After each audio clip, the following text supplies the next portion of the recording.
اعوذ باللہ من الشیطان الرجیم بسم اللہ الرحمن الرحیم۔ سورہ آل عمران کا جو نصف ثانی اب شروع ہو رہا ہے تو آپ نے یہ مشابہت بھی نوٹ کر لی ہوگی کہ نصف اول میں سورہ بقرہ میں بھی ایک مرتبہ یا ایھا الذین آمنوا سے خطاب تھا، یا ایھا الذین آمنوا لا تقولوا راعنا وقولوا انظرنا واسمعوا۔ اسی طرح سورہ آل عمران کے نصف اول میں بھی ایک آیت وہ اوپر آ چکی ہے کہ یا ایھا الذین آمنوا ان تطیعوا فریقا من الذین اوتوا الکتاب یردوکم بعد ایمانکم کافرین۔ لیکن اصل خطاب جو ہے مسلمانوں سے شروع ہو رہا ہے وہ 11ویں رکوع سے، اور یہاں پر اصل میں ایک سہ نکاتی لائحہ عمل دیا جا رہا ہے امت کو۔ ظاہر بات ہے کہ یہ امت اب ہمیشہ قائم رہنے والی ہے قیامت تک، اور اس میں زوال بھی آئے گا، اور اللہ تعالیٰ با ہمت لوگوں کو بھی پیدا کرے گا، اولو العزم لوگوں کو پیدا کرے گا، جیسا کہ ہمیں معلوم ہے مجددین امت اٹھتے رہے ہر صدی کے اندر۔ لیکن جب بھی کوئی کام دین کی تجدید کا ہو، دین کو اثر نو تازہ کرنے کی کوشش ہو، دین کو قائم کرنے کی جد و جہد ہو، تو اس کا ایک لائحہ عمل ہوگا۔ وہ لائحہ عمل ہے جو ان 3 آیات میں جو ابھی میں نے آپ کو پڑھ کر سنائی ہیں نہایت جامعیت کے ساتھ سامنے آیا ہے، اور یہ حسن اتفاق ہے کہ یہ 3 آیات ہیں، جیسے سورۃ العصر 3 آیات ہیں، ایسے یہ 3 آیات ہیں نہایت جامع۔ اس میں پہلا نقطہ کیا ہے؟ جب بھی کوئی کام کرنا ہے سب سے پہلے افراد کی شخصیت سازی، کردار سازی۔ یا ایھا الذین آمنوا اتقوا اللہ حق تقاتہ، اہل ایمان اللہ کا تقوی اختیار کرو جتنا کہ اس کے تقوی کا حق ہے۔ ولا تموتن الا وانتم مسلمون، اور دیکھنا ہرگز موت نہ آنے پائے مگر فرما برداری کی حالت میں۔ یہ سب سے گاڑھی آیت ہے قرآن مجید میں تقوی کی تلقین کے لیے۔ اللہ کا حق جتنا ہے اتنا تقوی۔ اس پر صحابہ گھبرا گئے کہ یا رسول اللہ کا حق کون ادا کر سکتا ہے؟ پھر جب آیت اتری ہے سورہ تغابن کی کہ فاتقوا اللہ ما استطعتم، اپنی امکانی حد تک تقوی اختیار کرو، تب ان کی جان میں جان آئی۔ ساتھ ہی ہے کہ مت مرنا مگر حالت فرما برداری میں۔ کیا معنی ہے؟ کوئی پتہ نہیں کس لمحے موت آ جائے، کوئی لمحہ نافرمانی میں نہ گزرے، مبادا موت کا ہاتھ اسی وقت آ کر تمہیں دبوچ لے۔ اس طرح کی شخصیتیں اگر پہلے نہ بنی ہوں تو کوئی کام نہیں ہو سکتا۔ پہلے کردار سازی افراد کی۔ اب جب یہ کردار سازی ہو، دوسرا مرحلہ کیا ہے؟ وَاعْتَصِمُوا بِحَبْلِ اللَّهِ جَمِيعًا وَلَا تَفَرَّقُوا، ایک اجتماعیت اختیار کرو، اللہ کی رسی کو مضبوطی سے تھام لو، مل جل کر، اور تفرقے میں مت پڑو۔ یہاں چونکہ اس سے پہلے جو رکوع ختم ہوا ہے وَمَن يَعْتَصِم بِاللَّهِ، جو اللہ تعالیٰ سے چمٹ جائے، اللہ کی حفاظت میں آ جائے، فَقَدْ هُدِیَ إِلَىٰ صِرَاطٍ مُسْتَقِيمٍ۔ اور سورہ حج کی آخری آیت میں بھی یہ لفظ آیا ہے فَأَقِیمُوا الصَّلَاةَ وَآتُوا الزَّکَاةَ وَاعْتَصِمُوا بِاللَّهِ۔ اب اللہ کی حفاظت میں کیسے آئے؟ اللہ سے کیسے چمٹے؟ اس کے لیے فرمایا وَاعْتَصِمُوا بِحَبْلِ اللَّهِ، اللہ کی رسی سے چمٹ جاؤ، اللہ کی رسی کو مضبوطی سے تھام لو۔ اور یہ اللہ کی رسی کون سی ہے؟ متعدد احادیث کے ذریعے سے واضح ہوتا ہے کہ یہ ہے قرآن۔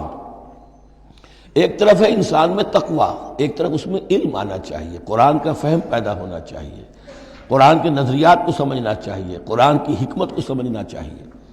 انسانوں میں اجتماعیت جو ہے وہ جانوروں کے گلوں کی طرح نہیں ہو سکتی کہ بھیڑ بکریوں کا ایک بڑا ریوڑ ہے اور ایک چرواہا جو ہے وہ لکڑی لے کر ان کو سب کو ایک ڈسپلن میں لیے ہوئے ہے۔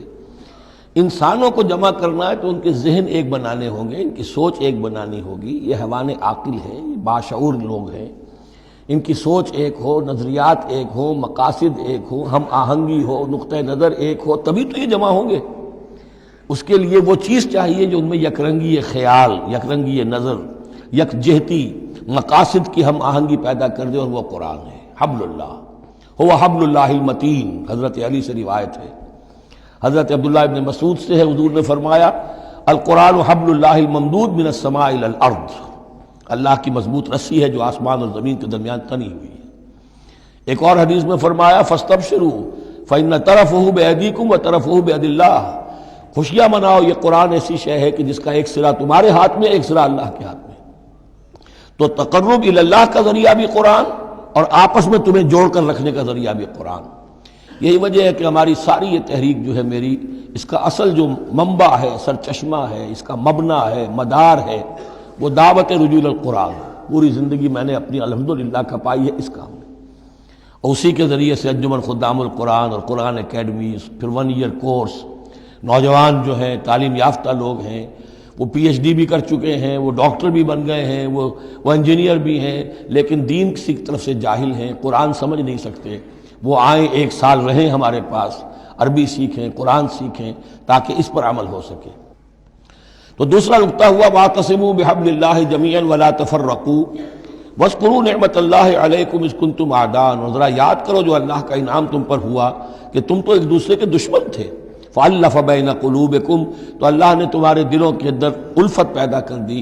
فَأَصْبَحْتُمْ بِنِعْمَتِهِ إِخْوَانًا، تم اللہ کے فضل و کرم سے بھائی بھائی بن گئے۔ یہ یہاں گویا کہ اولین مخاطب یہاں انصار ہیں۔ ان کے جو 2 قبیلے تھے اوس اور خزرج، وہ آپس میں لڑتے آ رہے تھے 100 برس سے، خاندانی دشمنیاں چلی آ رہی تھی، قتل کے بعد قتل، ادھر کا قتل ادھر کا قتل۔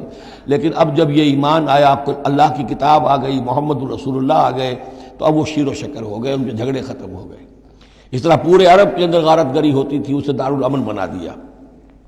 وَكُنْتُمْ عَلَىٰ شَفَا حُفْرَةٍ مِّنَ النَّارِ، اور تم تو آگ کے ایک گڑھے کے کنارے تک پہنچ گئے تھے، بس اس میں گرنے والے تھے۔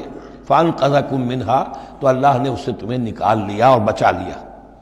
كَذَلِكَ يُبَيِّنُ اللَّهُ لَكُمْ آيَاتِهِ لَعَلَّكُمْ تَهْتَدُونَ، اس طرح اللہ تعالیٰ اپنی آیات تمہارے لیے واضح کر رہا ہے تاکہ تم راہ پاؤ، صحیح راہ پر قائم رہو۔ یہ 2 نقطے ہو گئے۔ پہلے افراد کے کردار کی تعمیر، تقوی اور تابعداری، فرما برداری، پھر جمعیت، تنظیم، جماعت، اور اس کے لیے جو معنوی جو اس کے لیے ہے، جو محور ہے اس تنظیم کا، وہ معنوی محور کیا ہے؟ قرآن مجید، حبل اللہ، اعتصامش کن کہ حبل اللہ اوست، مضبوطی سے تھامو، اس کو علامہ اقبال کہتے ہیں قرآن کو، حبل اللہ یہ ہے۔ اب یہ جو حبل اللہ، اور جو اس کے لیے ظاہری شکل بنے گی، وہ بھی اس صورت میں ہم پڑھ چکے ہیں، من انصاری اللہ، کہ کوئی اللہ کا بندہ کھڑا ہو اور کہے کہ میں تو اس راستے پر چل رہا ہوں، اب کون ہے جو میرے ساتھ آتا ہے اور میرا مددگار بنتا ہے۔ اب ایسی جمعیت جو وجود میں آئی وہ کیا کرے گی؟ یہ تیسری آیت اہم ترین ہے۔